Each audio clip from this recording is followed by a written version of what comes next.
Welcome to the wonderful world of wine. We are your hosts, Mark Lindsay and Kim Simone, exploring all things wine with you. You can follow us on Facebook at The Wonderful World of Wine.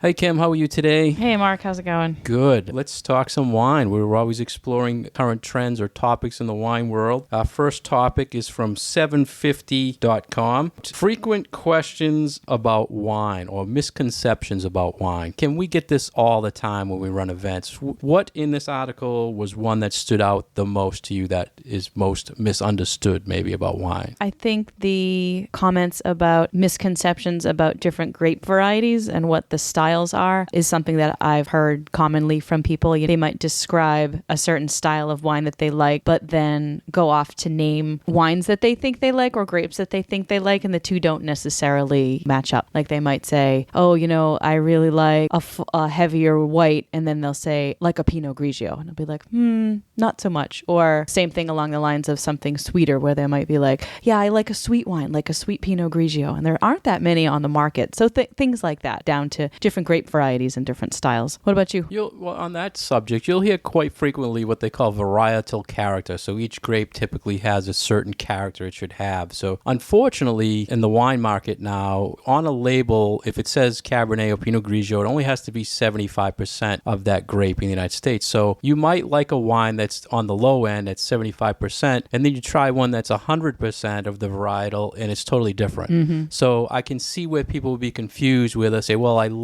think the big one, you may not agree, but the big one today is Pinot Noir. Traditional Pinot Noir is very light at 100% Pinot Noir grape, and people are putting only 75%, so it's very heavy, very dark. So there's a misconception that's what it's supposed to be. Yeah, I totally agree with that. And I think on the Pinot Noir topic, that's very interesting when you know what Pinot Noirs aren't 100% and what maybe have 20-25% of something heavier in there, and people love them, and they get used to the fact that this is what a Pinot Noir is all about. And then you give them something that is 100%, and then they're a little confused, and then they are expecting that all those other Pinot Noirs are going to be those heavier styles. And then they just think that, oh, I like Pinot, maybe I don't like Pinot Noir. It is a little confusing for the consumer, I think. Well, I think in a good way, we can find out if you ask someone, do you like Pinot Noir? And then they tell you a brand, and we know that it's only 75%, then okay, I know your style. So you're a heavy Pinot Noir fan. And I think that comes down, like red blends are similar. Like if people say, oh, I like a red blend, and then they can mention a few specific brands that they like, then knowing what those wines are all about, we can kind of figure out the next thing that they might like too. Here's another topic we always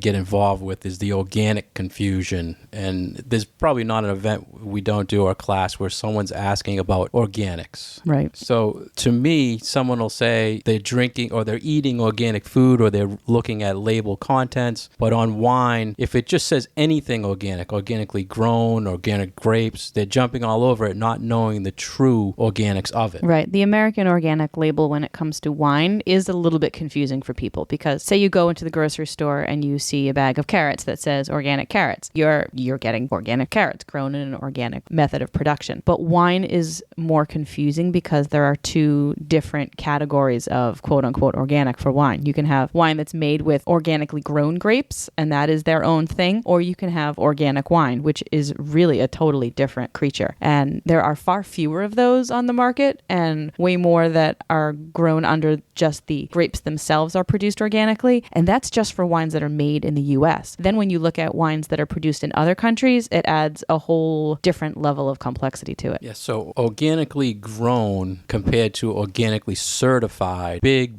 difference. Big difference. Big difference in sulfite use, the growing of the grapes, the treatment of the grapes. Even the yeasts that can be used. And the other thing that always I get surprised looks at when we teach it is it can say organically grown or organically farmed, organic grapes. It doesn't mean when it's processed, it's still organic. Right. It's that organic certification sort of ends at the door of the winery. So it's only what was happening in the vineyard if it says it was made with organically grown grapes. Have you been exploring anything anything with organics lately, Kim? Not really. Just sort of trying to follow the changes in European labels because there are quite a few more, I find, wines that have the organic certification of their own country that are a little bit easier for us to find here than American produced ones. So my understanding, you pick up, and I get this quite frequently, someone will come in selling a wine, they say, well, it's organic, certified by such and such in the EU.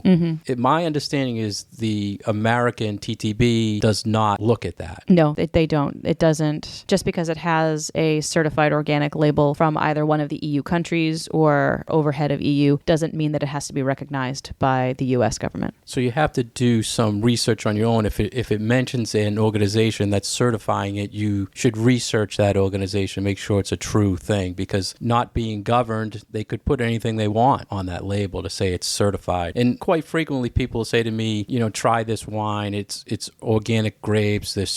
They're organic, but they don't go for certification. Right. I feel like we hear that more often. And I don't know if that is really true, and is that just being used as a selling gimmick, a marketing gimmick where they can say, oh yeah, wink, wink, we use organic practices. I mean, there's nothing proving that they do. There's nothing saying that they don't, but I think you kind of have to take that with a little bit more of a grain of salt and, again, do your own research. But I mean, they can say that they try to use whatever organic practices, but if it doesn't say that the grapes are grown organically, then you really can't really trust that, I think. Yeah, it's really tricky. You just have to be aware of the differences and how they'll trick you on a label saying, using the word organic. It doesn't mean it's certified organic, or they're using less chemicals or anything like that. So, or using the word natural, or all those tricky words that can be on a label. Yeah, be careful with that. And the next thing they talked about was supply and demand in the wine world. And you talk about this quite often, Kim. With the internet nowadays, there might be some rare wine that's out there, and you'll search it on Google and it pops up and you're like, wow, I should be able to find this down the street. And it's not that easy. It's easy to put anything on the internet. It doesn't mean you'll easily find that product. Yeah, I thought this was a very interesting one to put in here, that we need to, when you think about wine and you think about the fact that it's an agricultural product, that there's a finite amount of it produced in a specific vintage, so meaning that the grapes were all harvested in 1 year. But once that's gone, that's gone. Sometimes there are bottles, of course, that are held back because somebody is aging them or someone is hoping that they will be some sort of investment. You don't see that as often, and I don't think that the general consumer really pays much attention to that. But, you really do need to think of it as a finite resource. And then once that particular vintage is gone, you move on to the next one. And for so many wines, this isn't an issue because there's much more consistency from vintage to vintage, that, okay, you just roll into next year's vintage of Sauvignon Blanc and, maybe it's a little bit fresher and hey, here we go. But then there are some other ones that do have more individual characteristics from 1 year to another. And you might really, really like that vintage and you might search all over the place for it. But really at the end of the day,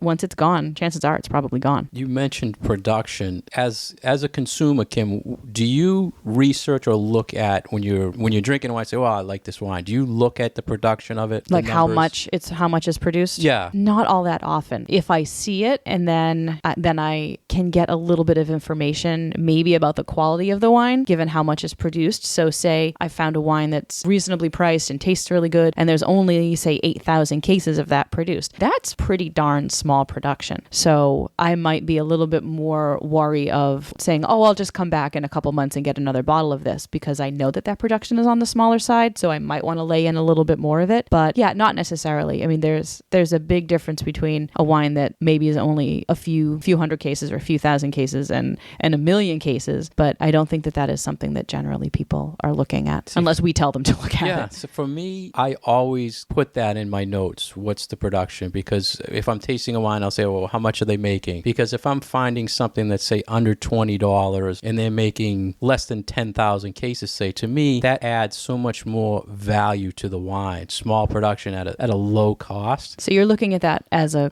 indicator of quality and not as, or are you also looking at that as, oh, I really like this wine. I need to make sure that I buy enough of it because there might not be a whole lot left the next time I go to reorder. Yeah, because to me, it's something you're not seeing everywhere, and to be tasting good at that price point, I think is very hard to find nowadays. So I will write that on my notes and say only 6,000 cases made. But sometimes it can be tricky because they might have wine in barrels barrel, same vintage, and they'll bottle it and say, we've only bottled 2,000 cases. The next thing you know, there's another 2,000 cases because they bottled another barrel. So you got to be careful how that is. Sometimes you might question it. It's not deceiving shelf talking material. It's the true wine world. They might have more in reserve. They see how it goes. They put out another 2,000. So their total could triple. So you have to be careful. But it's interesting how you look at it being in the wine business and how I look at it is for production. So we're always different on things that way.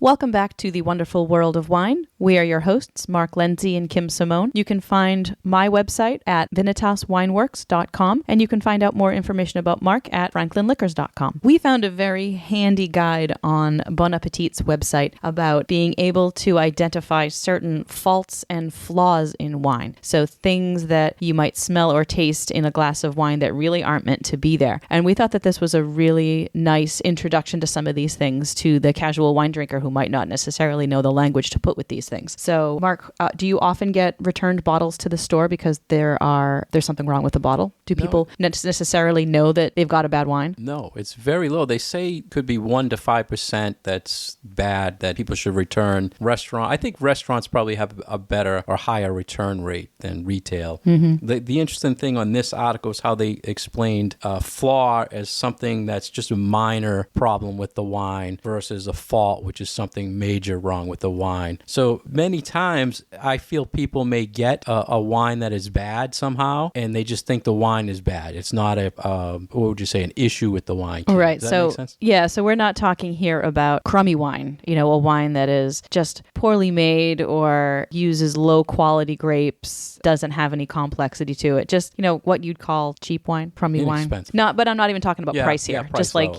not good quality wine, as opposed to what we're talking about, which is that there is some sort of chemical or biological flaw in the wine itself. So like another bottle of this wine might be perfectly fine, but this particular one, there might be something wrong with. And that was a big reason why a lot of the producers went to different closures to prevent that percentage of coming back. So if they were getting a corked bottle back, they could say, yeah, it is faulty because of the cork, but with the screw cap, the chances of it being bad is very low. Right. So the corked wines we talk about often, and this is probably the most familiar of the faults, I would say, and it's caused by a particular compound called TCA, which sort of attacks the wine and it strips it of its flavors, and it doesn't have nice aromas anymore, and it just sort of smells like wet cardboard and moldy basements and sort of yucky smells and tastes like that. That is absolutely not a smell or a taste you should be finding in your bottle of wine. So if you ever were to open a bottle of wine and pour out a glass and take a sniff or take a sip, and it has those moldy, wet, kind of yucky smells and tastes to it, feel free to stick the cork right back in the bottle and bring it back to where you purchased it, because that is a technical fault with that bottle, and is you really can return it. Especially if you're drinking the same brand all the time and you open it, you know what that wine should be tasting like. If it's off in any way that you're used to, definitely return it because it's faulty in some way. And we joke a lot with each other about, we taste a lot of wines, and I think as a taster, the more we taste, we can perceive faults or flaws a lot better than most wine drinkers. So many times it's just a very little thing that's off in the wine that we can be concerned about that others would probably not. And I think that's what is hard about this particular topic, is because if it's just a little bit of a flaw in something and you're not as familiar with what that wine should taste like, you probably are going to think, oh, this is just what the wine tastes like. And maybe you don't like it. And it might not be that you don't like that wine, or you don't like that style, or you don't like that grape, or you don't like that country. That there might just be a little something off. And there are any number, we've got about a half a dozen here, different things that could be wrong with that bottle. And sometimes if you don't have the experience with it, it is really hard to tell. So it's not necessarily an easy thing to point your finger at and be like, oh, I know there's definitely something wrong with this bottle. And it can be, I think, intimidating and a little embarrassing, especially if you're at like a restaurant and you order a bottle, you're taking a little bit of a chance and you're buying something that you might not be totally familiar familiar with, and the wine steward or the waitress or the somm pours you a glass and you smell it and just something doesn't seem right, do you really feel confident enough to say, hey, I think there's something wrong with it? So that definitely can I think get in the way. Yeah, I'm glad you mentioned the restaurants, because they have a whole procedure. They're bringing the wine to you, they're presenting it, and it's for you to say, yeah, this is okay, I accept it and I'll pay for it, I'm going to drink it with my meal. In a retail, you don't have that option. You're not popping it open and testing it before you leave the store. So in a restaurant, take advantage of really tasting it. If it's not matching what you bought or you think it's off, just tell them it's you thought it was a different style or whatever. They'll accept that. That's common courtesy in the restaurant business. So take advantage of that. One of the things I want to talk to you about, Kim, was a story I had where a winery came into me with a wine, and the actual presenter from the winery gave me a bottle, and I tasted it in front of him, and it was totally bad, totally corked. And he tasted it and said, well, yeah, it's a little off. So have you ever run into an issue where you just felt there was something wrong and no one else would really think it is? Yeah, I do this with cork bottles sometimes at wine tastings, because I feel like I'm particularly sensitive to tasting corkiness in a bottle, and I'm not really shy about bringing it up anymore. You know, I could be in a room full of other wine people, and I don't mind raising my hand and saying, hey, I think this one might be a little bit cork. And there have been a couple instances where everybody else has shot me down and be like, no, this wine is fine. So I'm like, okay, if you think so. And so then I sort of second guess what I'm sensing and what I'm smelling and tasting, and I'm like, okay, so maybe this is supposed to be like this. I don't know. But then I have a negative perception of that wine, because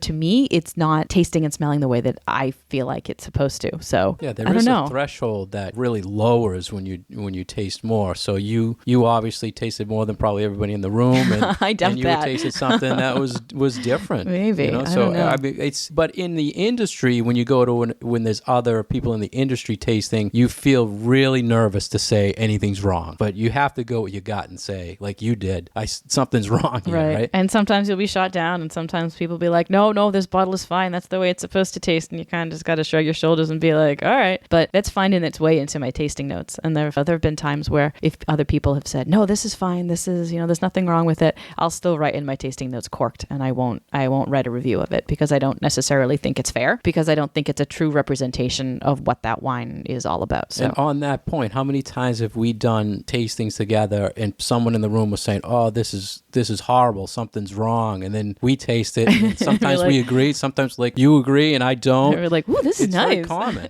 Everybody's palate is different, so right. Everybody perceives things differently. And most of the time, I think it might be a grape or a varietal that someone has never tried before, from a region someone hasn't tried before, and they think it's faulty, and it's just that's the way the wine is from that region. And that's how this kind of gray area also comes into play, not just with these corked bottles that we're talking about, but with some other things. Like what is Brettanomyces? Is it a bacteria or is it a yeast? I guess it's a yeast. Well, I think most things are bacteria.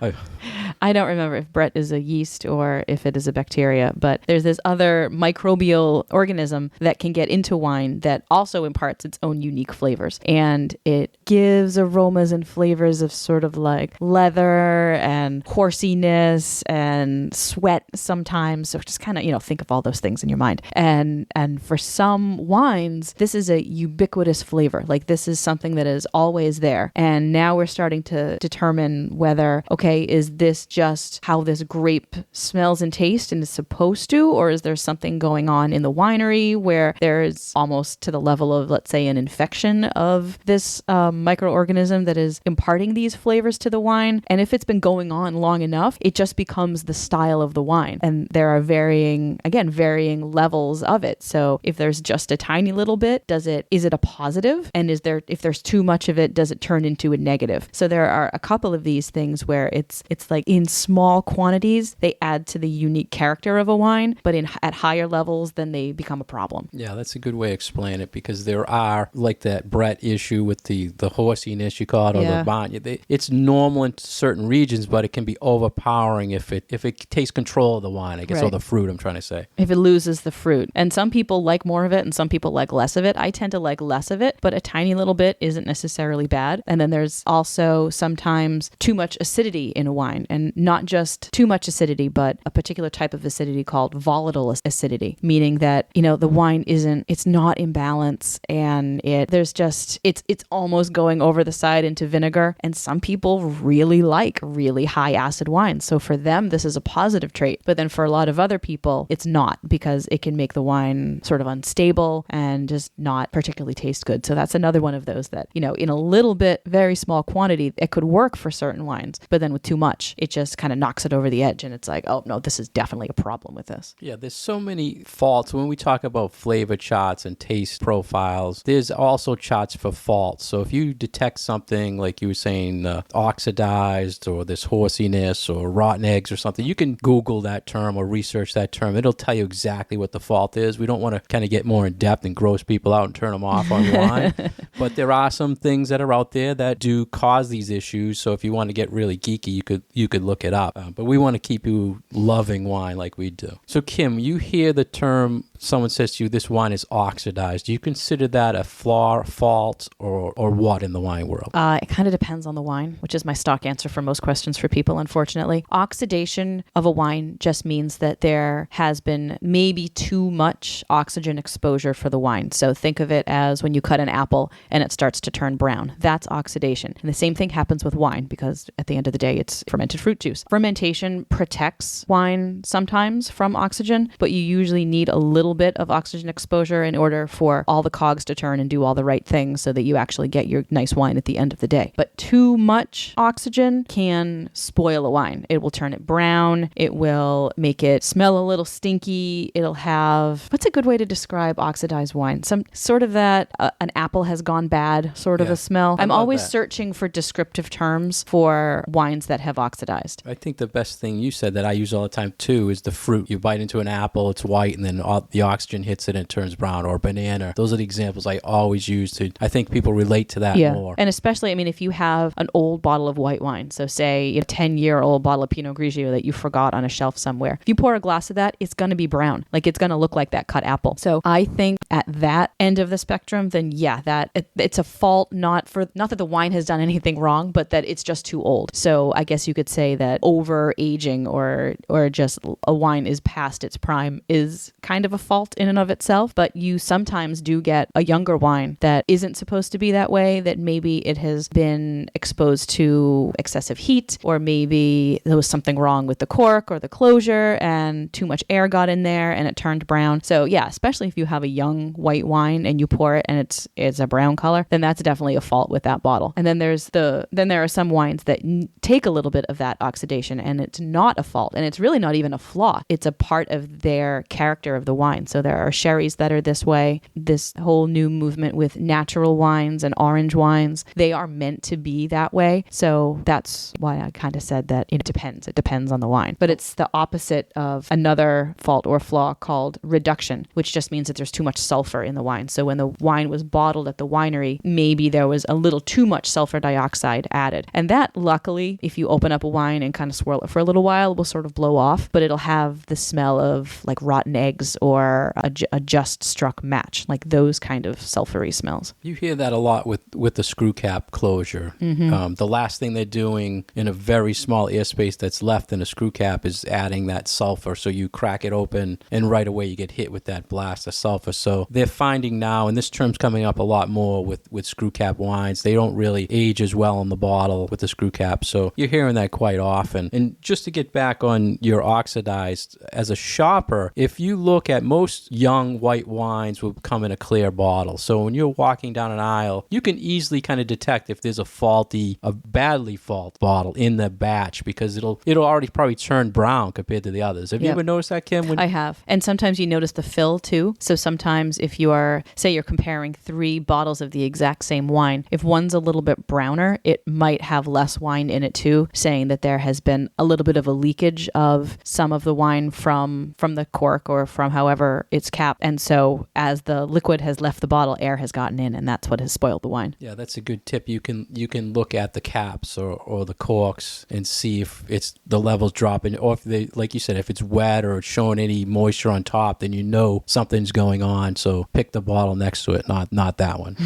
So I guess what we have to say is follow your nose. If something doesn't smell right or doesn't look right or doesn't taste right, talk to us. Ask someone who you trust, who either is a restaurant person or talking to somebody in a trusted wine store, and just ask them. Say, hey, I had this experience with a bottle. Was this right? Or is this something that there was something wrong with the bottle? And we're always here to help you.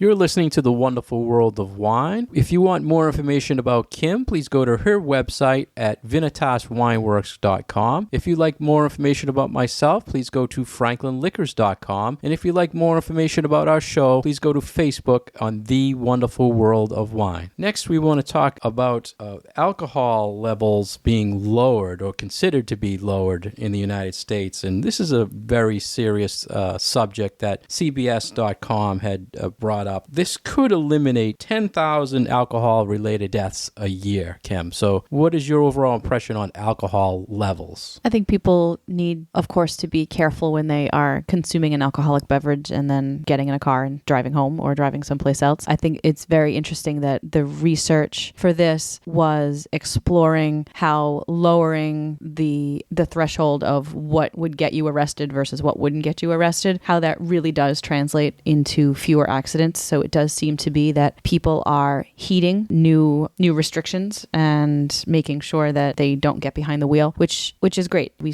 saw so many changes in the early 80s with changes to consumption laws as far as people not getting behind the wheel as often when they've been drinking, because there was such a push from MAD about having the government step in and making new laws about what was the maximum amount that people could be drinking and still be considered capable of driving a car. So there does seem to be some real science behind this, and I think that's good. I think moderation is always to be encouraged, and safety as well. A car can be a big, dangerous object, and we consumers of alcoholic beverages really need to be responsible and aware. A lot of the data came from studying the states. So all states now, the threshold level is 0.08 blood alcohol level, but Utah is actually 0.05. So that is what they're kind of basing the study on. We should drop it to 0.05. So you now have to look at how much you can consume that will bring you to the lower level. So they had some interesting stats of, say, if a woman weighs 120 pounds, to be at 0.05 would be 2 drinks, compared to a man at 160 pounds would also be 2 drinks. So I thought it's interesting how they show the body weight and that consumption. But there's other factors. We always talk about food consumption and things like that. So food consumption, having enough water in your system, and just taking time. 2 drinks over the course of an hour is going to affect your blood alcohol very differently than 2 drinks over the course of 3 hours. So taking all of those things into consideration and just making sure that you're being smart about it.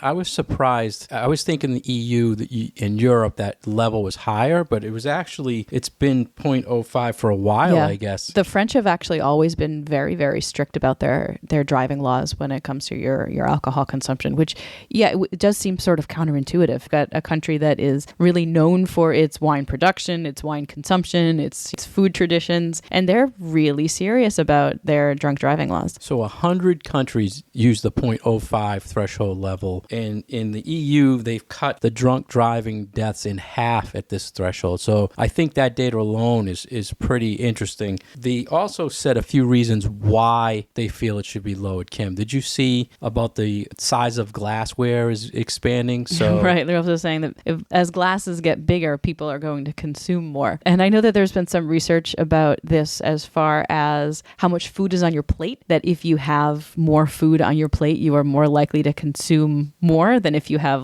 a smaller plate and smaller portions. And are you necessarily going to go back for seconds? But I thought that was very interesting with the size of wine glasses, which has definitely grown over the last few decades. The serving size standard, you notice that if you go to one restaurant, you order a glass of wine, you go to another one, the volume difference is crazy. So you might say, well, I can drink a glass of wine wine, but it's 2 ounces at one place and it's 6 ounces at another place. Big difference in alcohol consumption. Yeah, and wine, I mean, restaurants can call 4 ounces a pour, or they can call 6 ounces a pour. I don't think there are too many places where it's 8 ounces as a pour, but it's very possible. The other reason they're saying we should lower the threshold is the drinks have become more affordable. And I guess an example of this is why they eliminated these happy hours in a lot of states, because people are just going for an hour and consuming as much as they could at reduced prices. But overall, people are still having special drink prices that can cause you to consume a little bit more. And especially if you're drinking cocktails that might have 3 shots of liquor in them, that's a pretty hefty drink. And when we talk about drink size or alcohol quantity sizes, usually the standard size is an ounce of vodka or an ounce of tequila. You're not getting a margarita with just an ounce of tequila in it, I promise you. The last trend they talked about, which opened my eyes, and I see this a lot, is people that are mixing alcohol with either energy drinks or caffeine drinks. So now it's harder to figure out what you're consuming. So that to me kind of,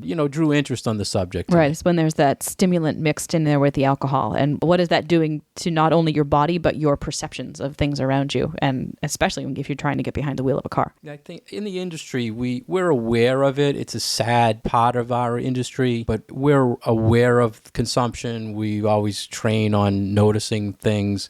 Anything else you saw in this article, Kim, that you kind of want to touch base on? No, just we always like to encourage people to be moderate and, know your limits. And I don't think that too many people are aware of their own limits. Like, how many drinks can I drink in order to only be at 0.08? So I'm hoping that one thing that would come out of studies like this, and if there are changes, especially in our own local laws, would be some clarifications of, okay, you might have previously been consuming this many drinks and still be okay to drive. Well, now you need to cut it back to this, and then you'll still be on the safe side. So I think just a little bit more education on that end was to have some, real world useful knowledge for people so that they know that they are doing it safely. Do you have any thoughts on these gadgets that are now, I see more and more either an app or a calculator type thing. Just the other day I was watching Shark Tank and a gentleman had another device you blow in to check your level at a reduced price. So do you find any value with that? I think the jury is still out as far as what breathalyzers can tell about how much you've been drinking and how that is impacting you. So I know that there are court cases that are trying to say that the results from them are invalid and shouldn't be used because scientifically they're very flawed. So I don't know. I think that there definitely needs to be more scientific research into ways of making sure that if people are over the limit, that is being handled, and that people who are under the limit aren't penalized by a faulty scientific device that is giving bad information. So as a consumer and as a wine educator, do you agree with the threshold being lowered? If lowering the threshold does save lives and contributes to safer roads, then yeah, I guess I would have to. I agree with that. It's one of those things where there's so much evidence out there and documentation that it helps. So I don't think it can hurt.